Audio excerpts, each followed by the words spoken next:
지난주에는 이제 통과해야 하는 시험이라 이런 제목으로 하나님이 이 시험이라고 하는 과정을 거쳐서 자기 백성들을 만드신다 그랬어요. 이 마이크가 안수를 해달라고 이렇게 만지면 소리가 잘 나고, 또 이제 조금 있으면 또 만져달라고 또 소리를 안 내. 그래서 하나님이 그 만드신 창조의 목적으로 만들어가는 과정 속에 하나님이 시험을 사용하신다 이렇게 했습니다. 그랬더니 이런 질문이 떠오르는 거예요. 큰 그림 속에서 하나님이 그 계획을 가지고 사단도 이용하셔서 일하신다는 면에서는 이해할 수 있지만, 우리는 그럼 그 시험을 만났을 때 어떻게 하면 이길 수 있을까? 그 시험을 이기는 방법은 없는가? 라는 생각을 할 때에 오늘 그 답을 함께 나누려고 하는 것입니다. 우리가 마태복음 4장을 봤습니다. 이 4장의 배경, 복음서의 배경이 어떤가 먼저 살펴보면 그렇습니다. 복음서가 있기 전에 그 시기를 암흑기라 그래서 보통 400년, 그래서 말라기서가 쓰여지고 나서 그 후에 이제 한 400년 동안 그게 계시가 없었던 그런 시대였다라는 이야기를 해서 암흑기라 그럽니다. 원론적으로 말하면 하나님의 역사 속에서 이야기를 항상 담아내는 역사는 이렇게 타락, 그리고 거기에 빛으로 오신 하나님, 그런 말미암은 구원, 이제 그리고 다시 평화, 이런 사이클이 돌아갑니다. 그걸 잘 그려낸 그림이 사사기서입니다, 사실은. 복음서를, 그 구약 성경에서 복음서를 대신할 만한 아주 작은 책을 찾아달라 그러면 사사기를 찾을 수가 있어요. 거기에서는 바로 이런 평화, 타락, 하나님의 징계, 그러면 거기서 또 하나님이 사사를 세우서 싸움에 승리하게 하시고 다시 평안이 오고 그 평안 속에 다시 타락하고 이런 과정을 겪어가는 모습을 우리가 이렇게 살펴볼 수 있는데, 바로 그런 기가 암흑기가 있었어요. 그게 타락해서 그들이 하나님과 함께 하심을 기억하지 못하는 시기, 바로 바벨론으로서부터 돌아와서 성전을 재건하고 그들이 400년 동안 그들은 정말 하나님 없는 삶을 살았다라고 말하고 있는 거죠. 성전을 재건하고 나서 그들에게 평화가 있었어요. 그러나 그 후에 그들이 타락하자 하나님이 그들을 바사왕에게 맡겨서 200년을 거쳐가요. 200년 동안. 그 다음에는 이제 헬라 사람들에게 30년 동안, 또 애굽에 100년 동안, 또 바벨론에 34년 동안, 그리고서 이제 마카비 운동을 통해서 한 100년 정도 그들이 자유를 누립니다마는 곧바로 로마에게 점령을 당해서 이 400년 동안이 지나가면서 복음이 옵니다. 이때를 암흑기라고 하는데, 빛이 없었다라는 말이고 하나님의 계시가 없었다라고 말하는 거죠.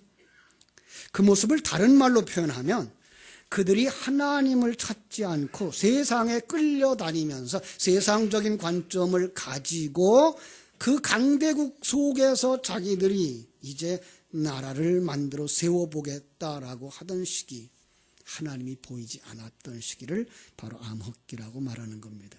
다시 말하면 시편 23편의 말로 말하면 사망의 음침한 골짜기를 지날 때인데 그때 빛이 보이지 않은 겁니다. 빛을 잃어버린 겁니다. 자, 우리 생각해 보십시다. 하나님이 자기 백성족을 떠난 적이 있다고 생각하십니까?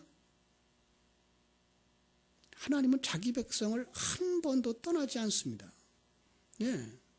하나님이 우주와 만물을 만들어 놓고 나라를 세워 놓고 바다의 경계를 정해 놓고 계절을 만들어 놓고 이제 마음대로 돌아가라 방치해 버린 게 아니라 하나님은 그 속에서 항상 함께 하셔요. 사람이 살아가는 어디든지 공기가 있죠. 마치 하나님은 이 공기처럼 사람이 있는 어디든지 하나님이 같이 계셔서 그들 속에 일하고 계시는 거예요. 그런데 영적인 생명이 없는 사람은 그걸 느끼지 못하고 사는 거예요. 하나님이 눈을 열어주지 아니하시면 하나님이 자기와 함께 하고 있는데도 불구하고 그 하나님을 잃어버리는 거예요. 예. 하나님이 나를 인도하고 계신데도 불구하고 그 하나님이 인도하신 사실을 잃어버리고 사는 거예요. 그렇죠? 그게 바로 어둠입니다. 그게 바로 계시가 없다는 말입니다. 왜 그래요?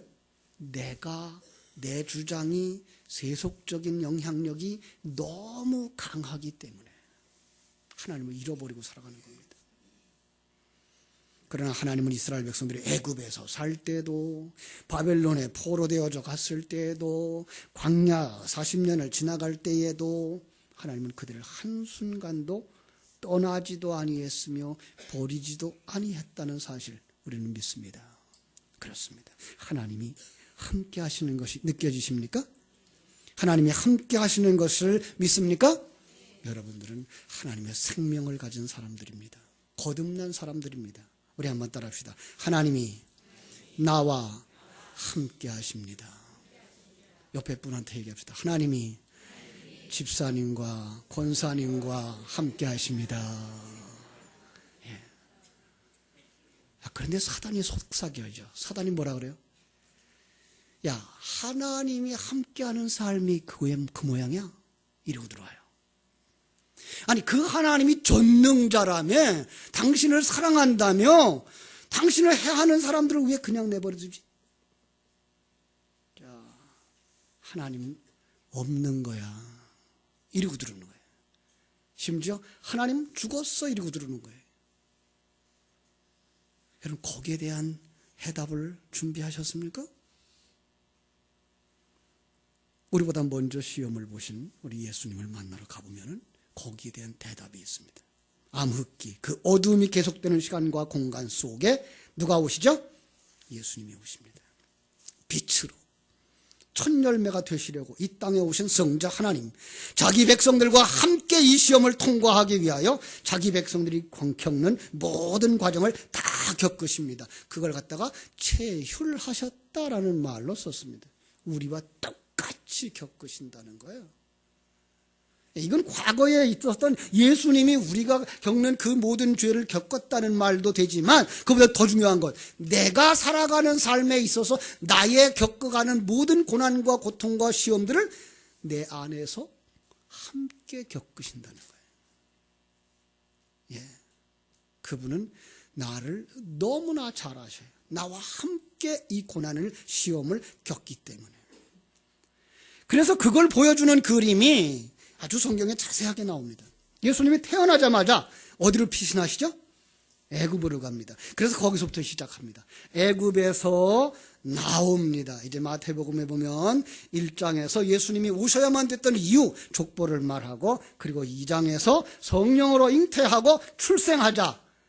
3장에서 어디로 갈까요? 세례를 받으십니다. 무슨 의미죠? 이스라엘 백성들이 애굽을 떠나서 홍해를 건너가는 그 그림입니다. 예. 자, 홍해를 건너면 그 다음에 만나는 게 뭐죠? 광야입니다. 예수님이 그래서 홍해를 건넌 3장이 지난 4장에 딱 들어서자마자 4장에서 광야를 만나게 되는 것 볼 수가 있습니다. 예수님 광야에서 이제 성령의 이끌림을 받아서 마귀에게 시험을 당합니다. 자, 신명기 8장 2절이나 16절에 보면 이스라엘 백성들의 40년 광야 생활을 하나님의 시험이었다라고 말합니다. 야, 그리고 재미있는 것은 예수님이 시험을 당하는데 그때에 40일 동안 금식했습니다. 여기 40이라고 하는 공통된 숫자가 있습니다.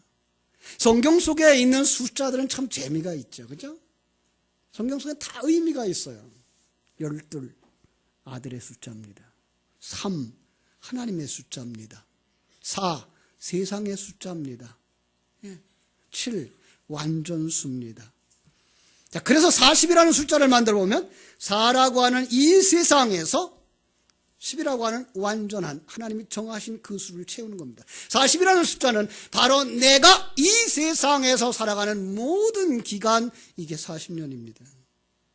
그 시간이 이스라엘 백성들이 시험을 받았던 것처럼, 예수님이 시험을 받았던 것처럼 우리가 그 시험을 받는다는 것이고요. 거기서 우리가 깨달을 수 있는 것, 이스라엘 백성들처럼 하면 시험에 떨어지고 예수님처럼 하면 시험에 이긴다는 것입니다. 여기서 우리는 좋은 걸 배울 수가 있습니다. 그리고 그 이기는 자들에게 하나님이 이런 약속들을 했습니다. 어떤 약속일까요? 요한계시록 2장 7절부터 나오는 말씀이 있어요. 이기는 자들에게는 뭐 한다고요? 내가 하나님의 낙원에 있는 생명나무의 열매를 주어 먹게 하리라. 예. 이기는 자에게는 천국의 양식을 주어서 먹게 하고, 그 천국의 양식을 먹은 자들이 뭐가 돼요? 천국이 된다는 거예요. 그렇습니다. 둘째, 사망의 해를 받지 않게 한다 그랬고요. 흰옷을 입을 것이라 그랬고요. 생명책에서 그 이름이 지워지지 아니할 거라 그랬고요. 하나님의 보좌에 앉게 하신다 그랬어요. 그리고 요한계시록 마지막 21장 7절에 이런 결론을 냅니다. 이기는 자에게는 나는 그의 하나님이 되고 그는 내 아들이 되리라. 성경 속에서 아들은 어떤 사람이 아들이죠? 진리를 가진 자도 아들이고요. 또 하나, 하늘나라를 유업으로 받을 자가 아들입니다. 자, 그런데 이 땅에서 이 시험을 이기는 자들이 있을까요? 이긴다 그래도, 있다 그래도 맞고 없다 그래도 맞습니다. 예수님 없이 이 시험을 당하는 자들은 모두가 다 낙방합니다. 예. 아무도 그 시험을 통과할 자가 없습니다. 그런데 예수님과 함께하면 모두가 다 이 시험을 이기게 되는 줄로 믿습니다. 먼저는 예수님이 이겼습니다. 요한복음 16장 33절에 보니까 주님이 이런 말씀을 하죠. 이것을 너에게 이르는 것은 너희로 내 안에 평안을 누리게 하려 함이니라. 세상에서는 너희가 환난을 당하나 담대하라. 내가 세상을 이겼노라. 예수님은 세상을 이겼지 언제 사단의 시험을 이겼어요? 사단이 세상을 무기로 하여서 성도들을 시험하고 있기 때문에 세상을 이기는 것이 사단을 이기는 것이고 사단을 이기는 것이 세상을 이기는 것이며 내 속에 옛사람을 이기는 것입니다. 자, 이제 예수님과 같이 시험장으로 들어가겠습니다.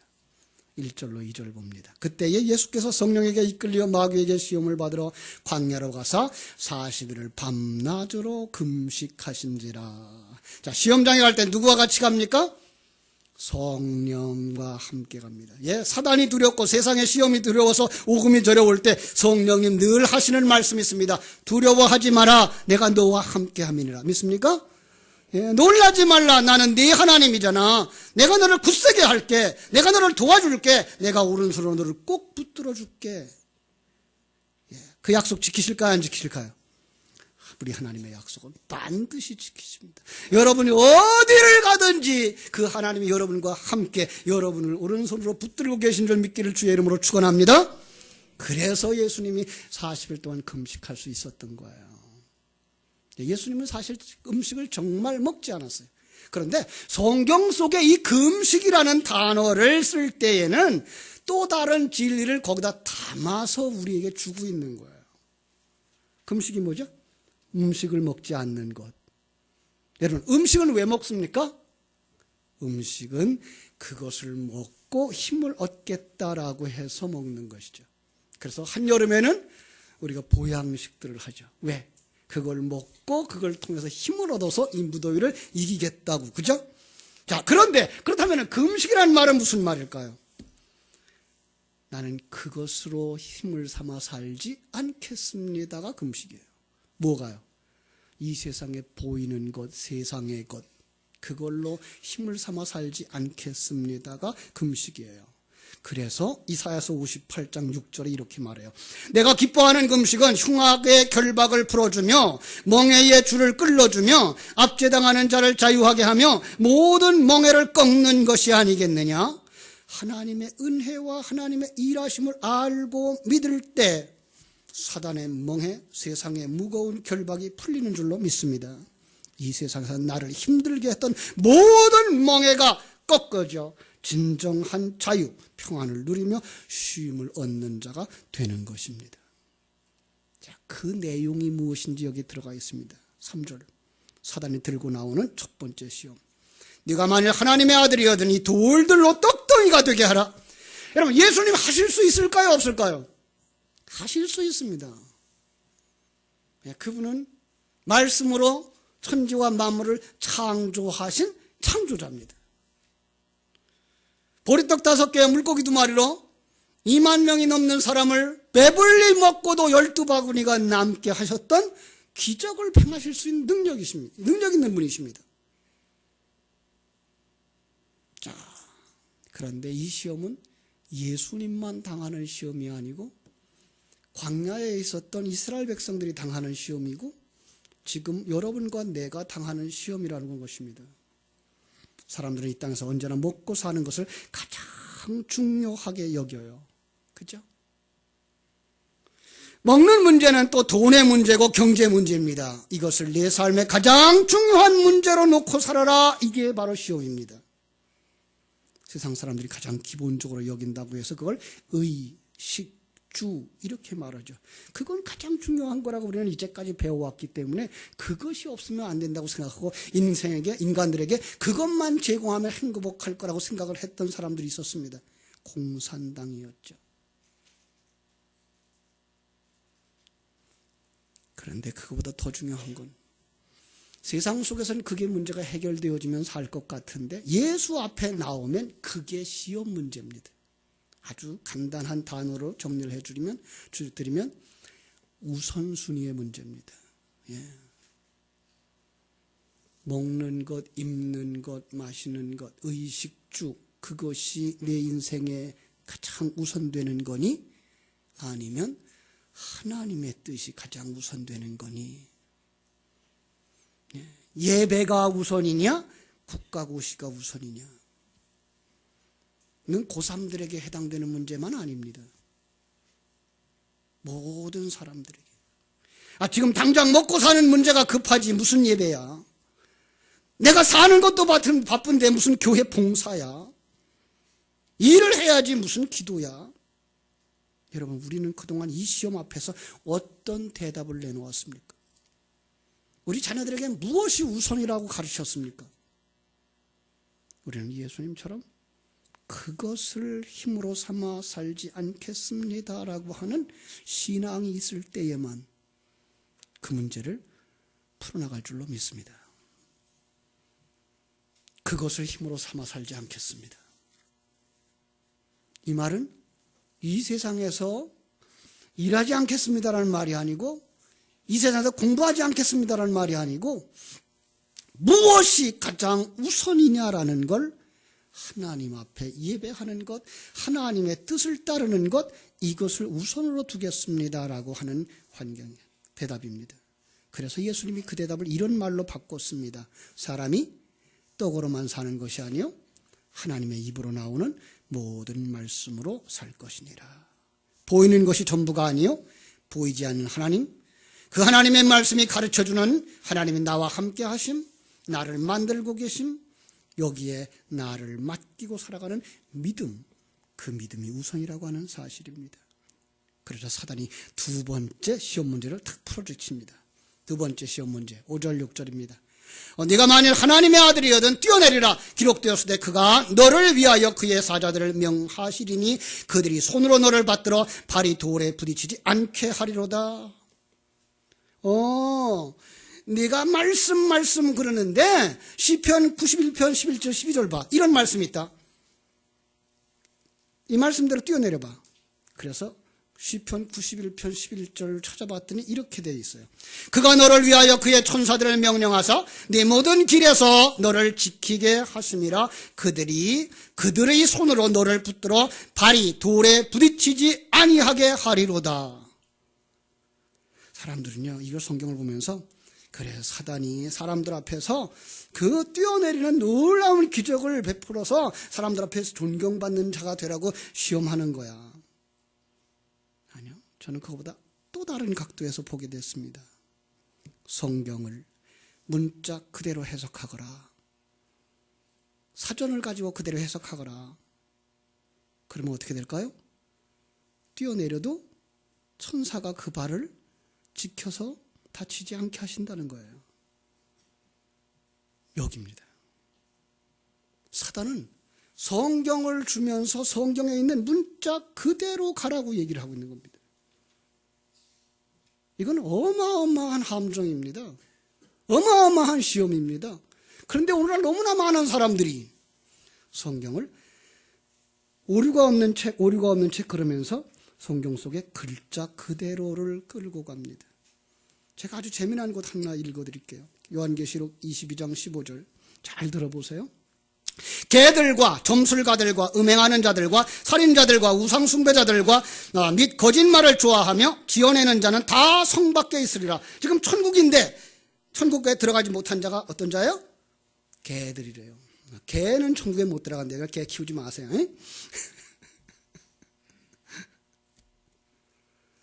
점쟁이는 못 들어가요. 음행하는 자 못 들어가요. 살인자 못 들어가요. 거짓말하는 자 못 들어가요. 다른 사람은 들어가요? 이것입니다. 그거는 예수님을 믿지 아니하고 내가 중심이 되어 내가 주인이 되어 보이는 것이 전부인 양 살아가는 그 인생들을 뭐라고 말하는 거예요? 개라고 말하는 거예요. 개는 어떤 짐승이에요? 토했던 것을 다시 먹는 짐승이에요. 그건 성경이 가르쳐주고 있어요. 토했던 게 뭐예요? 옛사람, 세상의 세속적인 관점, 토했어요. 그런데 하나님 따라가는 게 재미가 없는 거예요. 배가 부르지 않은 거예요. 그래서 뭐예요? 그걸 다시 집어먹는 인생들. 예수 앞에 나와서 바른 신앙생활을 하겠다고 하나님을 바라보고 천국을 바라보면 나가겠다고 해놓고는 그게 재미가 없는 거예요. 자기 십자가 가지고 자기 부인하라 그러니까 하나님 우리와 함께 하신다 그러고 하나님이 우리와 함께 하셔서 하나님의 백성으로 만들어 간다는데 이건 배가 안 부른 거예요. 재미가 없는 거예요. 그래서 뭘 쫓아가요? 다시 세상 것 쫓아가는 거예요. 이 개예요. 그들은 절대로 천국에 못 들어가는 거예요. 더 나아가서 내가 주인이 되어지고 중심이 되어진 자들이 음행하는 자들이고 살인자들이고 우상숭배자들이고 진리를 말하지 않는 자들이 거짓말쟁이고 그 의미를 파악하지 못하고 글자 그대로만 읽으면 사단의 시험에 빠지는 거예요. 그래서 예수님 뭐라 그래요? 주 너의 하나님을 시험하지 마라. 글자 그대로 듣고 해석하고 주장하면 그게 하나님을 시험하는 거야. 마가복음 16장의 마지막에 가면은 16장 16절을 보면 이렇게 되어 있어요. 믿는 자들에게 이런 표적이 따르니 병든 자의 손을 쥐고 나으리라. 그건 괜찮아요. 그 앞에 들어가면 뭐예요? 뱀을 집으며 무슨 독을 마실지라도 해를 받지 아니하며. 그 말을 믿습니까? 글자 그대로 큰일 날 일입니다. 뱀 잡으면 물려요. 독을 마시면 해를 받아요. 믿습니다, 믿습니다. 마셔보세요. 그것이 바로 하나님을 시험하는 거라니까요. 그래서 주님 말씀하신 거예요. 주 너의 하나님을 시험하지 마라. 세 번째 시험 문제 풀어냅니다. 예수님을 데리고 높은 산으로 가서 천하만국의 그 영광을 보여주면서 내게 엎드려 절하라. 이 모든 것을 내게 주리라. 사단이 말합니다. 너 이 세상의 것을 구하러 왔다며, 이 세상에 임금 되려고 왔다며, 왕 되려고 왔다며, 내가 다 줄게. 내게 절하라. 이 시험이 얼마나 무서운 시험인지 이미 경험한 분들도 있겠습니다만은 오랜 질병을 앓았던 사람들, 특별히 미신을 섬기던 가문에서 태어난 사람들 가운데에는 신병이라는 게 있어요. 병원에 가도 병의 근원이 안 나와요. 아무리 약을 먹어도 치료가 안 돼요. 그때의 그 마음에 들려오는 그 사단의 속삭임. 옛날에 신천리에 그런 무당 하나 있었다 그랬죠. 이름을 잃어버렸어요. 천주교인이었어요. 그런데 신병이 들린 거예요. 아무리 병원에 다녀도 병이 안 낫는 거예요. 마음속에 물 한 그릇만 떠놓고 절했으면 낫겠다라는 생각이 드는 거예요. 어머니가 절대로 반대를 하죠.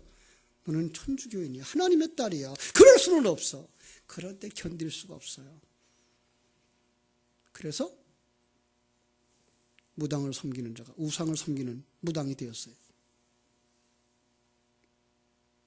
이건 대표적인 문제예요. 이런 시험이 오늘 우리들에게 매일 있다는 거예요. 한 번 눈만 깜빡 감어 그러면 되는 거예요. 만화에서 나오는 사단이 새카맣게 나타나고서 속서 꽃이 꼬이는 거죠. 그러면 한쪽에 있는 천사가 또 뭐라 그래요? 그건 아니야. 넌 하나님의 백성이야. 그렇게 하면 안 돼. 그런데 사단이 가지고 오는 그 미끼가 너무나 달콤해요. 그리고 그거 먹으면 정말로 잘 될 것 같고, 예. 창세기 3장에 나오는 것처럼 지혜롭게 할 것 같고, 예. 정말 행복하게 할 것 같고, 평안하게 될 것 같고, 남한테 존경받는 자 될 것 같은 거예요. 안 되는 줄 알면서 선을 넘어요. 안 되는 줄 알면서 부정을 해요.